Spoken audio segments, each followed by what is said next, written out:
അപ്പോൾ പ്രിയമുള്ളവരെ, വചനം ആത്മാവും ജീവനുമാണ്. അത് സ്വീകരിക്കാൻ സാധിക്കുക എന്ന് പറയുന്നത് വളരെ പ്രയാസമാണ്. എന്നാൽ പ്രിയമുള്ളവരെ, ശിഷ്യന്മാരിൽ പലരും യേശുവിനെ വിട്ടുപോയി. ആർക്കും സ്വീകരിക്കാൻ പറ്റിയില്ല. ക്രിസ്തുവിൻ്റെ വചനമൊന്നും ഈ പറയുന്ന പോലെ ആരും സ്വീകരിക്കുകയില്ല. ക്രിസ്തു ഇല്ലാത്ത കാലത്ത് കഴിഞ്ഞ ദിവസം ഒരു അച്ഛനിവിടെ വന്നു.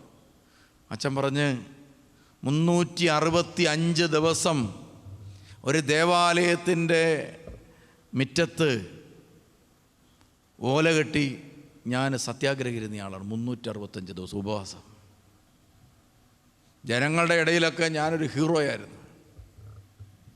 അവസാനം ഞാനിപ്പോൾ എൻ്റെ വീട്ടിൽ യേശുവിൻ്റെ വചനം പറയാനും പ്രാർത്ഥിക്കാനും സുവിശേഷം പ്രസംഗിക്കാനും തുടങ്ങി.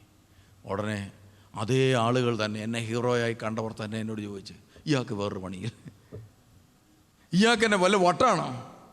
കണ്ടോ, യേശുവിനെ സ്വീകരിച്ച് കഴിഞ്ഞതോടുകൂടി 365 ദിവസം ജനത്തിന് വേണ്ടി ഒരിടയൻ വീട്ടിൽ പോകാതെ, ഭാര്യയുടെ അടുത്ത് പോകാതെ 365 ജനത്തിന് വേണ്ടി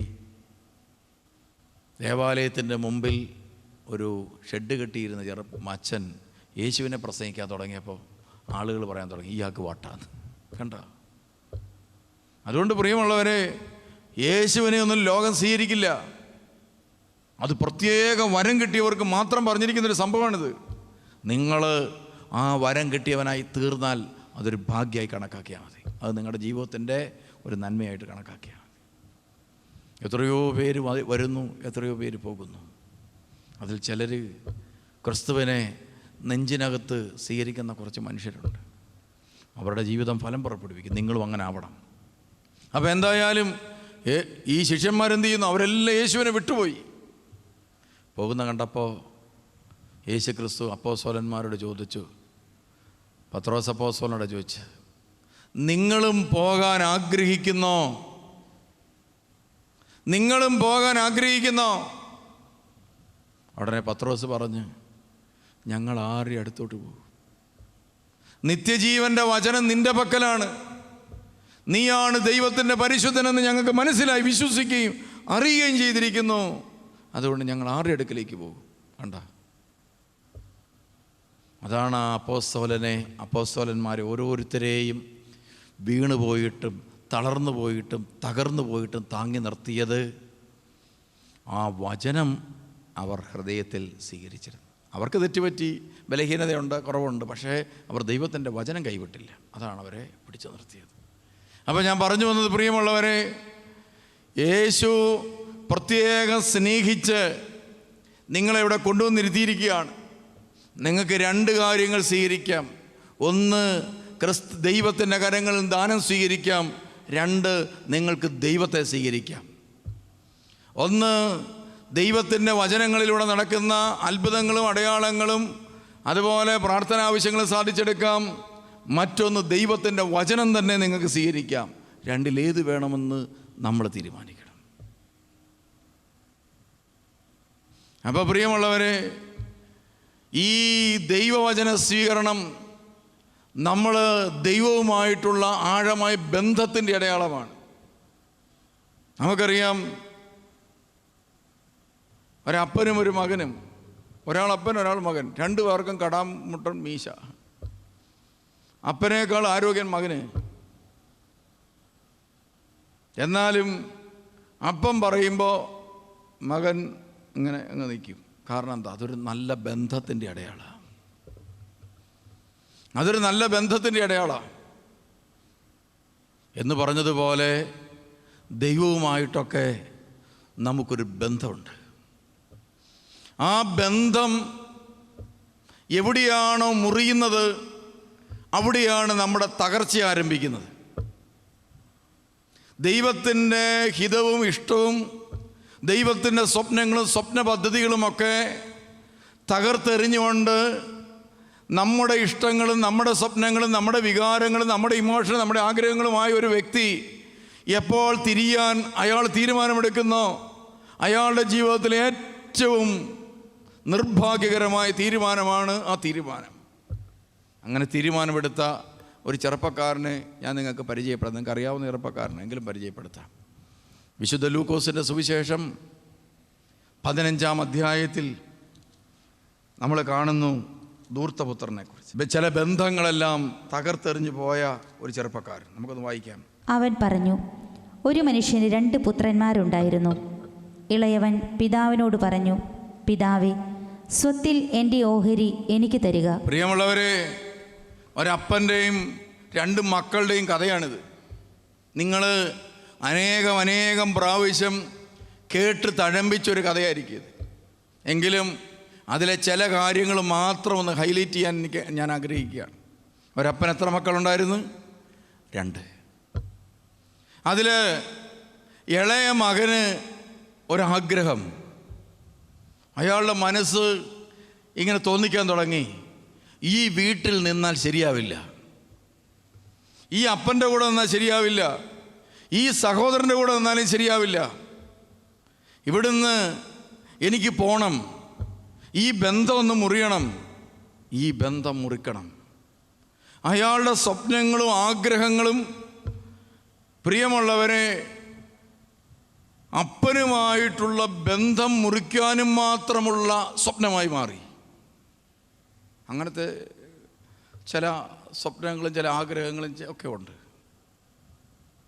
നമുക്ക് കാണാൻ സാധിക്കുന്നു. ഇപ്പോൾ നൂറ്റാണ്ടുകളായി നിലനിൽക്കുന്ന ഒരു സഭയിൽ ജീവിക്കുന്ന ചില വ്യക്തികൾ ചിലപ്പോൾ സഭ വിട്ടങ്ങ് പോകാറുണ്ട്. അപ്പോൾ എന്താ അവർ ചെയ്യുന്നത്?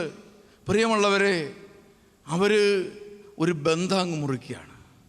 ആ ബന്ധം മുറിക്കാനും മാത്രമുള്ള എന്തൊക്കെയോ അവരുടെ തലയ്ക്കകത്ത് പുതിയ ചിന്തകളും പുതിയ കാഴ്ചപ്പാടുകളും പുതിയ മനോഭാവങ്ങളും അവരുടെ ഉള്ളിൽ കയറിക്കൂടുന്നു. നമ്മളുമൊക്കെ ആയിട്ട് ഒത്തിരി ബന്ധങ്ങളുള്ള മനുഷ്യരുണ്ട്, അല്ലേ?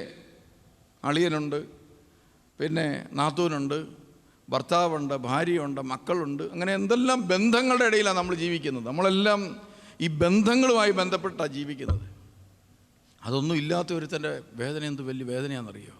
ഒരു ബന്ധങ്ങളും ഇല്ലാത്തവൻ്റെ വേദന. അതൊക്കെ പ്രിയമുള്ളവരെ ചിന്തിക്കാൻ പറ്റുന്നതിനപ്പുറത്താണ്. ചിന്തിക്കാൻ പറ്റുന്നതിനപ്പുറത്താണ് ബന്ധങ്ങളില്ലാത്തവൻ്റെ വേദന. അപ്പോൾ ഇവിടെ എല്ലാ ബന്ധങ്ങളുമുള്ള ഒരു മനുഷ്യൻ, ആ ചെറുപ്പക്കാരൻ ഒരു തീരുമാനം എടുത്ത്. എന്താണെന്നറിയോ? പോവുക.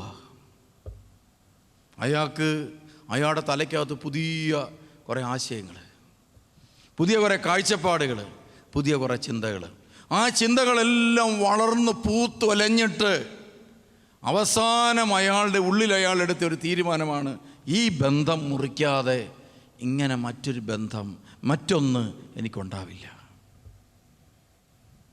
അങ്ങനെ അയാൾ പ്രിയമുള്ളവരപ്പനോട് പറഞ്ഞ്, പിതാവേ, എനിക്ക് കൂടുതലായിട്ടൊന്നും വേണ്ട, എനിക്ക് നിങ്ങളുടെ ഒന്നും വേണ്ട, എനിക്കെന്തെങ്കിലും ഉണ്ടേ മതി, അത് തന്നാൽ മതി, ഞാൻ പൊക്കോളാം. നമ്മുടെ എന്തേലും ചോദിച്ചോ? ഒന്നും ചോദിച്ചില്ല.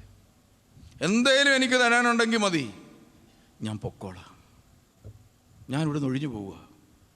പ്രിയമുള്ളവരെ, ആ ചെറുപ്പക്കാരൻ ഇതാ ആ അപ്പൻ്റെ ഭവനം വിട്ട് അറിയാതെ നടന്ന് പോയി. അവൻ്റെ കയ്യിൽ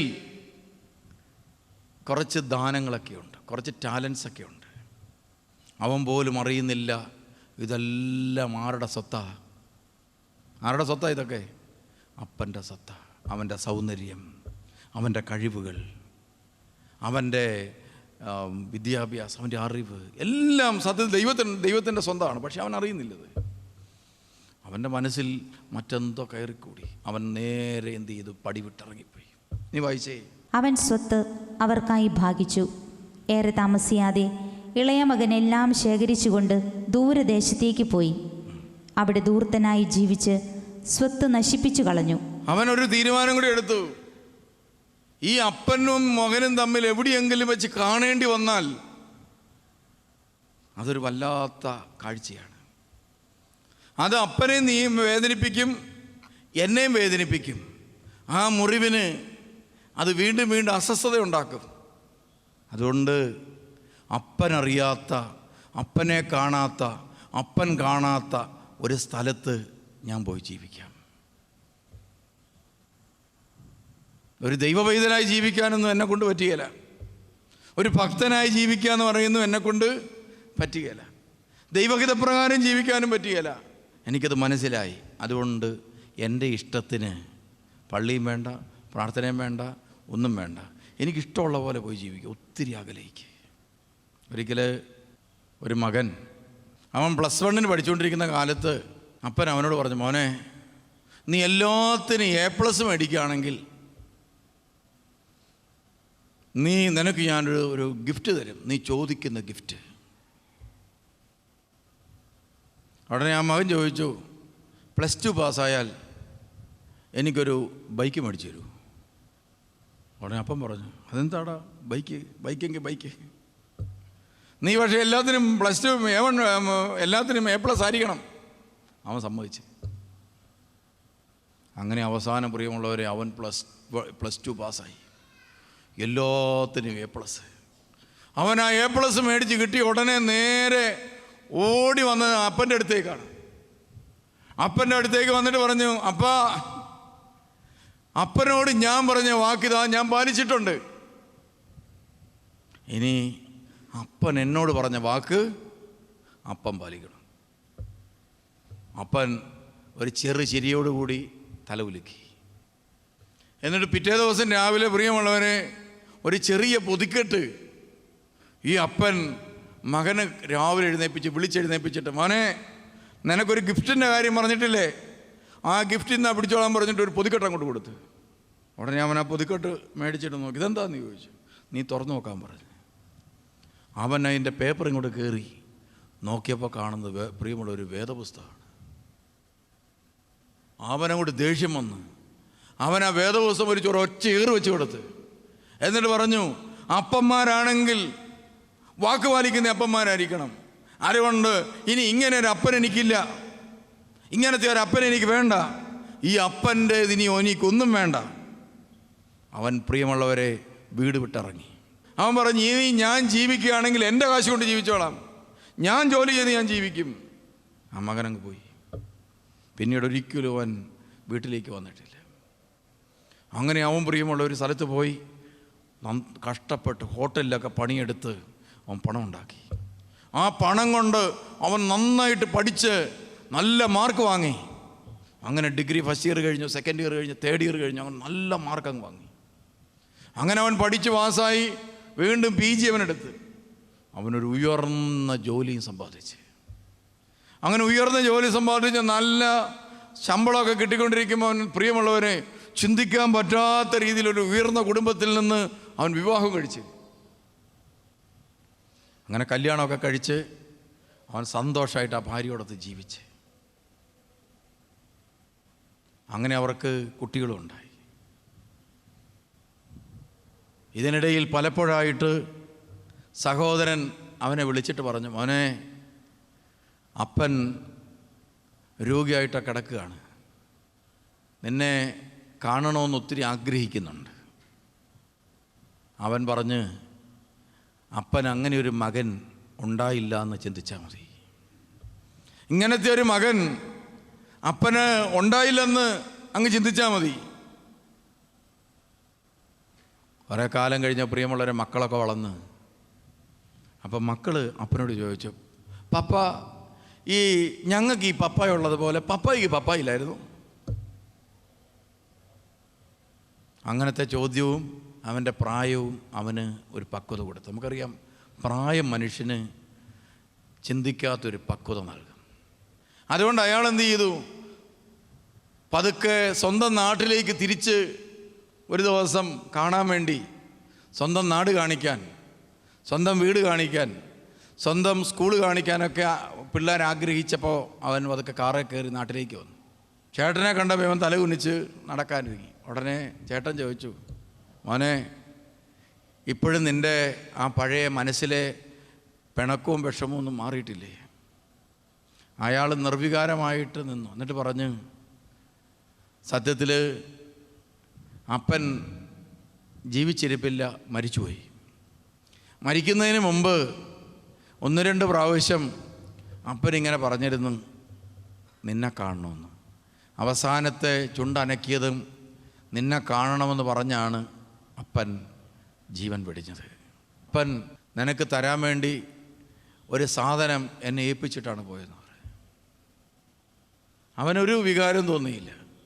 പ്രിയമുള്ളവരെ, ആ ചേട്ടൻ ഒരു സാധനം എടുത്തുകൊണ്ട് വന്നു. പണ്ട് അവൻ കീറിയ ആ പേപ്പർ താളുകളും ആ പഴകിപ്പോയ കീറിയ പേപ്പർ ആയിട്ട് ഒരു സാധനം, അതിനകത്ത് പൊടിയൊക്കെ പിടിച്ചിരിക്കുന്ന ഒരു ബൈബിൾ തന്നെയായിരുന്നു ആ പഴയ സാധനം.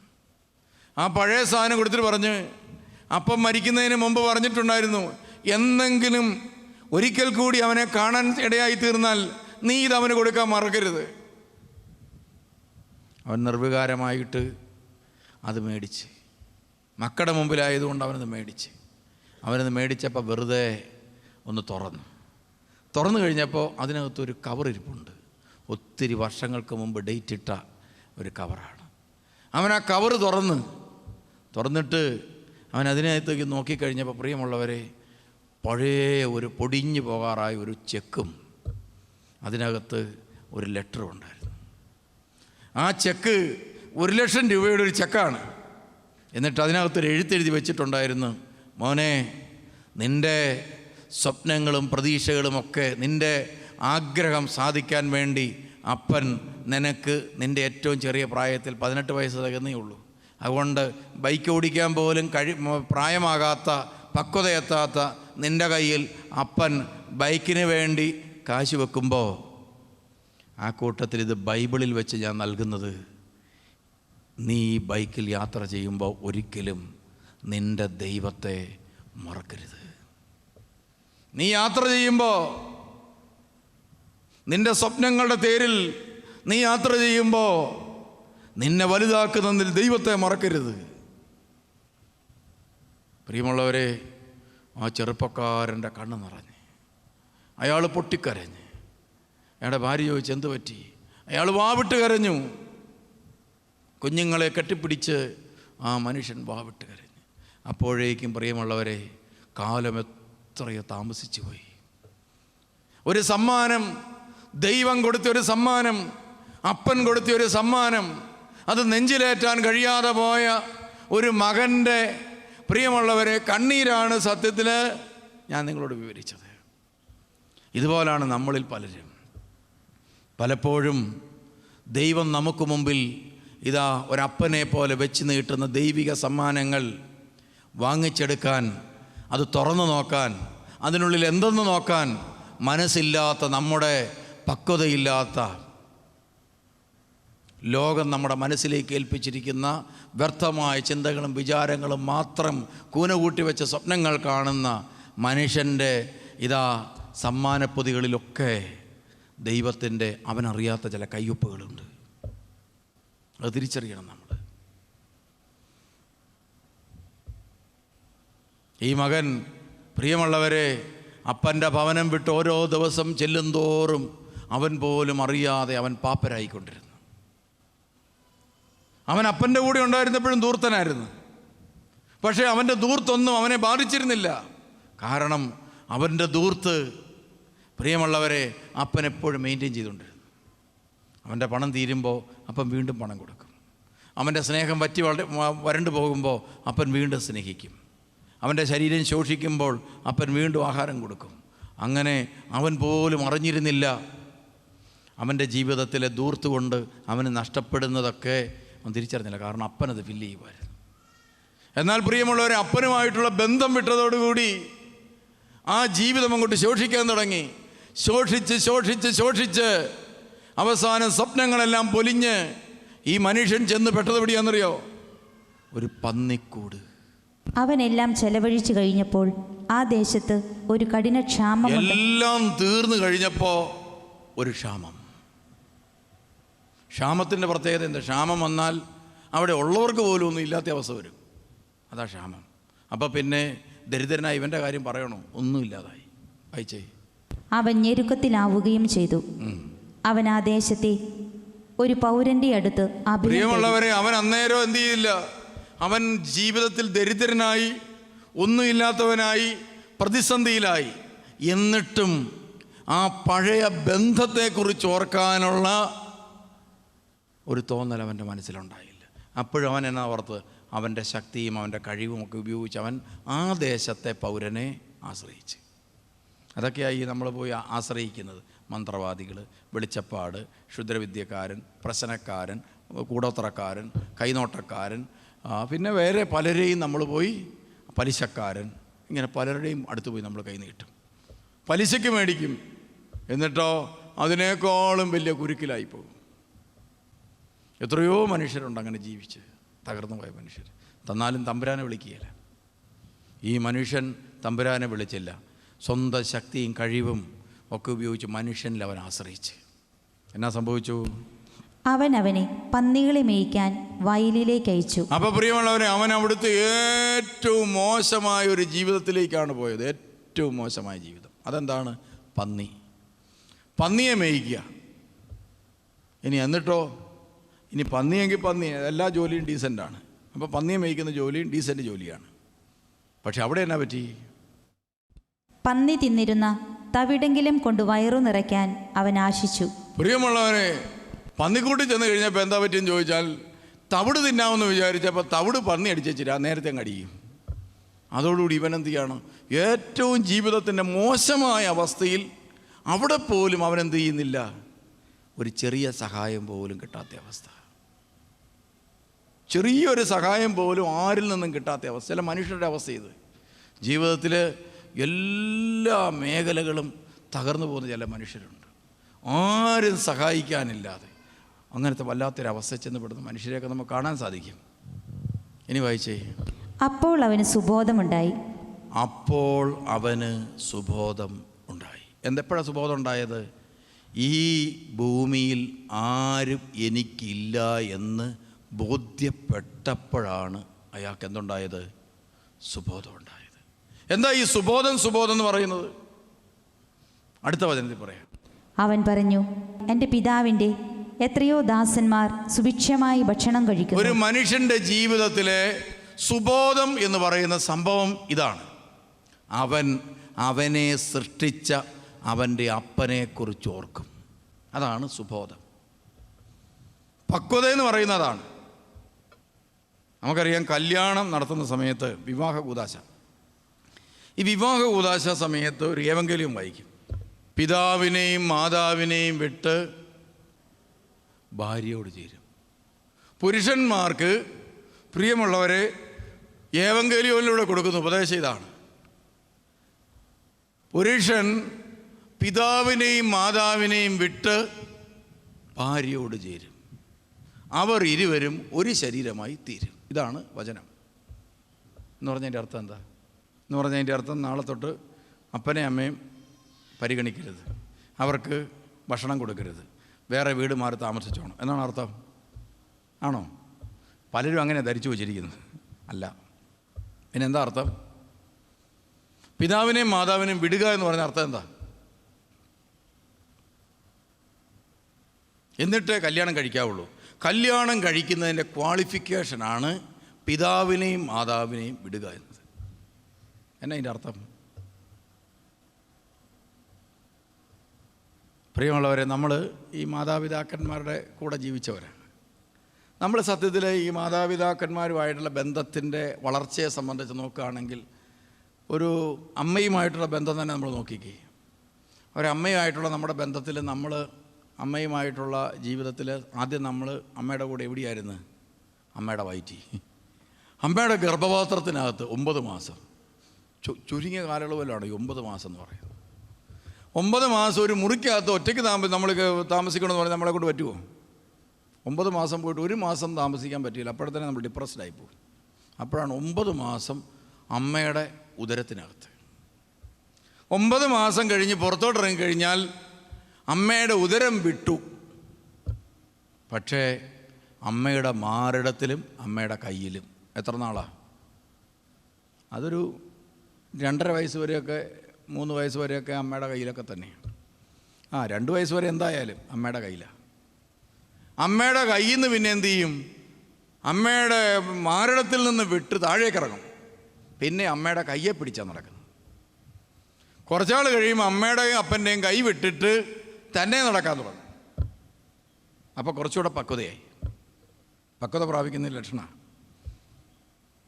അത് കഴിഞ്ഞാൽ പ്രിയമുള്ളവരെ, അപ്പൻ്റെയും അമ്മയുടെയും കൈ വിട്ടിട്ട് സ്വന്തമായിട്ട് സ്കൂളിൽ പോയി വിദ്യാഭ്യാസം, ഗവൺമെൻറ്, ആ രാജ്യത്തിലെ ഗവൺമെൻറ് നൽകുന്ന വിദ്യാഭ്യാസം ഒക്കെ സ്വീകരിക്കാൻ തുടങ്ങും. അപ്പോൾ പറയും ഇത് ആപ്പിൾ, പിന്നെ ആനയുടെ പടം കാണിച്ച് പറയും ഇത് ആന, ഇത് ആപ്പിളിൻ്റെ പടം കാണിക്കും ആപ്പിൾ. പ്രിയമുള്ളവരെ, ഒരു ടീച്ചർ ഒരു ക്ലാസ്സിൽ ഒരു കുട്ടിയെ ഒരു വർഷത്തേന് തേങ്ങ കാണിച്ചിട്ട് ഇത് ആപ്പിൾ എന്ന് പറഞ്ഞാൽ എന്ത് ചെയ്യും? കൊച്ചെപ്പോൾ തേങ്ങ കണ്ടാൽ എന്നാ പറയും? ആപ്പിൾ. അപ്പോൾ ആ കൊച്ചിൻ്റെ മനസ്സിൽ ആ ആശയം കയറുക. എന്തായാലും ഈ ആശയങ്ങളൊക്കെ കയറി അവസാനം എന്ത് ചെയ്യും? അവസാനം സ്കൂൾ വിടും. സ്കൂൾ പ്രായം വരെയൊക്കെ എന്ത് ചെയ്യും? ഇങ്ങനെയൊക്കെ കോളേജിലേക്കായി കഴിയുമ്പോഴത്തേനും അവർക്ക് നമുക്ക് കുറച്ചും കൂടെ പക്വതയായി. അവസാനം പ്രിയമുള്ളവരെ ഒരു ജോലി കിട്ടി, സ്വന്തമായിട്ട് കൈക്കാശായി. അപ്പോൾ ആ കാശെടുത്ത് കൊടുത്ത് കാര്യങ്ങൾ ചെയ്യുന്ന അവസ്ഥയിലായി. അപ്പോഴാണ് മാതാപിതാക്കന്മാർ ആലോചിച്ച് തുടങ്ങുന്നത്, എന്താണ്? ഇവന് പെണ്ണ് കെട്ടാൻ പ്രായമായി. അതാണ് നമ്മുടെ ഒരു മിനിമം കല്യാണം ആലോചിക്കുന്നതിൻ്റെ ഒരു മിനിമം സംഭവം ഇതാണ്. ചെറുക്കന് കല്യാണം ആലോചിക്കുന്നതിൻ്റെ മിനിമം പ്രായം ഇതാണ്.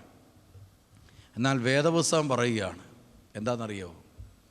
ഇതാ അവൻ മാതാപിതാക്കന്മാരെ വിടുക എന്ന് പറഞ്ഞാൽ പക്വത പ്രാപിച്ചിട്ട് ദൈവം അവൻ്റെ പിതാവാണെന്നും ഇത് ദൈവം തന്ന ജീവിതമാണെന്നും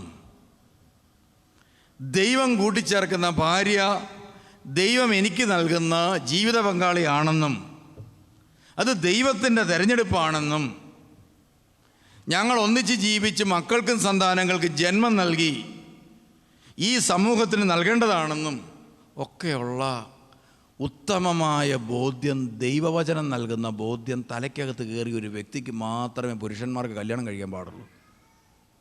അല്ലാത്തൊരു കല്യാണം കഴിച്ചാൽ ജീവിതം പോക്കാം. കണ്ടോ? അതിനാ പക്വത എന്ന് പറയുന്നത്.